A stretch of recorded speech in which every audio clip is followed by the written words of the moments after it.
നമസ്കാരം. ജനസേവ 2.0 യൂട്യൂബ് ചാനലിലേക്ക് ഏവർക്കും സ്വാഗതം. ആദ്യമായിട്ടാണ് നിങ്ങൾ ഈ ചാനൽ കാണുന്നതെങ്കിൽ സബ്സ്ക്രൈബ് ചെയ്യാനും ലൈക്ക് ചെയ്യാനും താഴെ കാണുന്ന ബെൽ ബട്ടൺ അമർത്താനും ശ്രദ്ധിക്കുമല്ലോ. CBSE വിദ്യാർത്ഥികൾ അറിയേണ്ടത്. CBSE സ്കൂൾ വിദ്യാർത്ഥികളുടെയും രക്ഷിതാക്കളുടെയും അടിയന്തര ശ്രദ്ധയ്ക്കായി ബോർഡ് പ്രസിദ്ധപ്പെടുത്തിയ അറിയിപ്പുകളിലെ പ്രസക്ത ഭാഗങ്ങൾ ഇനി പറയുന്ന പൂർണ്ണ വിവരങ്ങൾക്ക് www.cbse.gov.in സന്ദർശിച്ചാൽ മതിയാവും. അപാർ ID അക്കാദമിക് രേഖകളടക്കം വിദ്യാർത്ഥിയെ സംബന്ധിച്ച സമഗ്ര വിവരങ്ങൾ ശേഖരിച്ച് ഡിജിലോക്കറുമായി ബന്ധിച്ച് ഡിജിറ്റലാക്കി സൂക്ഷിക്കാനുള്ള 12 അക്ക തിരിച്ചറിയൽ സംവിധാനമാണ് APAAR ID. Automated permanent academic account registry ID ആണ്. സർട്ടിഫിക്കറ്റുകൾ, മാർക്ക് ഷീറ്റുകൾ, പാഠ്യേതര നേട്ടങ്ങൾ മുതലായവയെല്ലാം ഇതിൽ ഉണ്ടായിരിക്കും. PTA കൂടി ഇതിൻ്റെ വിവരങ്ങൾ സ്കൂൾ അധികാരികൾ ബോധ്യപ്പെടുത്തി തരികയും എല്ലാ വിദ്യാർത്ഥികളുടെയും വിശേഷിച്ച് 9ാം ക്ലാസ് മുതൽ 12ാം ക്ലാസ്സുകളിലെ കുട്ടികളുടെ അപാർ ID ഇപ്പോൾ തന്നെ എടുത്തു തരികയും ചെയ്യും. അപാർ സംബന്ധിച്ച വിവരങ്ങൾ apar.education.gov.in എന്ന സൈറ്റിലുണ്ട്.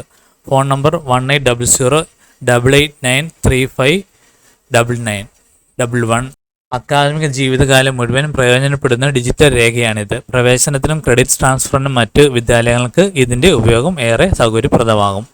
രണ്ടാമതായി ഒറ്റമകൾ സ്കോളർഷിപ്പ്. ഒറ്റമകൾ സ്കോളർഷിപ്പ് 10-2024 സ്കീം പുതിയ അപേക്ഷ. ഒറ്റമകൾ സ്കോളർഷിപ്പ് 2024 സ്കീം പുതുക്കൽ റിന്യൂവൽ അപേക്ഷ സ്വീകരിക്കുന്ന തീയതി ഫെബ്രുവരി 8 നീട്ടി. സ്കൂളുകൾ ഇവ ഫെബ്രുവരി 15 പരിശോധിച്ച് ശരിയെന്ന് ഉറപ്പാക്കും. പരീക്ഷയിലെ ചിട്ടകൾ. ഫെബ്രുവരി 15 മുതൽ 204 വിഷയങ്ങളിലായി 10-12 ക്ലാസ്സുകളിലെ 44 ലക്ഷം കുട്ടികൾക്കുള്ള ബോർഡ് പരീക്ഷകൾ നടത്തുന്നു. പരീക്ഷ എഴുതുന്ന വിദ്യാർത്ഥികൾ പാലിക്കേണ്ട ചിട്ടകൾ CBSE വിശദമാക്കിയിട്ടുണ്ട്.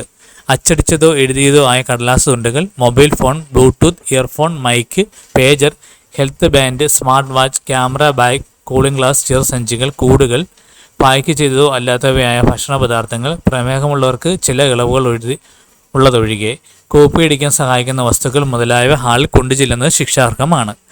റെഗുലർ വിദ്യാർത്ഥികൾ സ്കൂൾ ഫോമിലും മറ്റുള്ള ലളിത വേഷത്തിലും ചെല്ലണം.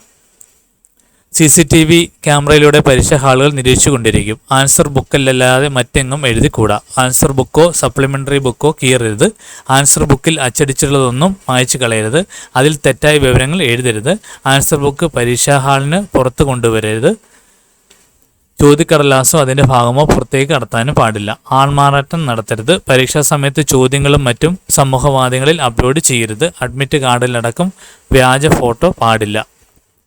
നീറ്റ് UG 2025 ചോദ്യഘടന പഴയ രീതിയിലേക്ക്. ദേശീയ തലത്തിൽ മെഡിക്കൽ അണ്ടർ ഗ്രാജുവേറ്റ് പ്രവേശനത്തിലുള്ള ഒറ്റ പരീക്ഷയായ നീറ്റ് UG 2025 ചോദ്യഘടന കോഡിന് മുമ്പുണ്ടായിരുന്ന രീതിയിലേക്ക് മാറ്റിയതായി പരീക്ഷ നടത്താൻ നാഷണൽ ടെസ്റ്റിംഗ് ഏജൻസി അറിയിച്ചു. ഇതനുസരിച്ച് ഫിസിക്സ്, കെമിസ്ട്രി, ബയോളജി എന്നീ വിഷയങ്ങളിൽ യഥാക്രമം 45, 45, 90 വീതം ആകെ 180 ഒബ്ജക്റ്റീവ് ചോദ്യങ്ങൾക്ക് 180 മിനിറ്റിൽ ഉത്തരം അടയാളപ്പെടുത്തണം. ഇത്തവണ എല്ലാ നിബന്ധന ചോദ്യങ്ങളെ A, B വിഭാഗങ്ങളായി തിരിച്ച് Bയിലെ 15-ൽ 10 മാത്രം ഉത്തരം നൽകണ രീതി നിർത്തലാക്കി.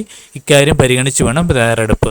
നീറ്റ് UG 2025 പങ്കെടുക്കുന്നവർക്ക് അപാർ ID അഭികാമമാണെങ്കിലും ഈ വർഷം അത് നിർബന്ധമല്ലെന്ന് അറിയിച്ചിട്ടുണ്ട്. പുതിയ അറിയിപ്പുകൾക്ക് ഇടയ്ക്കിടെ neet.nda.nic.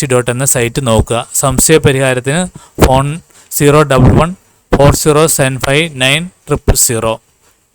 Email ID neetug2025@nta.ac.in. ഈ കാര്യങ്ങൾ എല്ലാവരിലേക്കും ഷെയർ ചെയ്ത് എല്ലാവർക്കും ഉപകാരപ്പെടട്ടെ.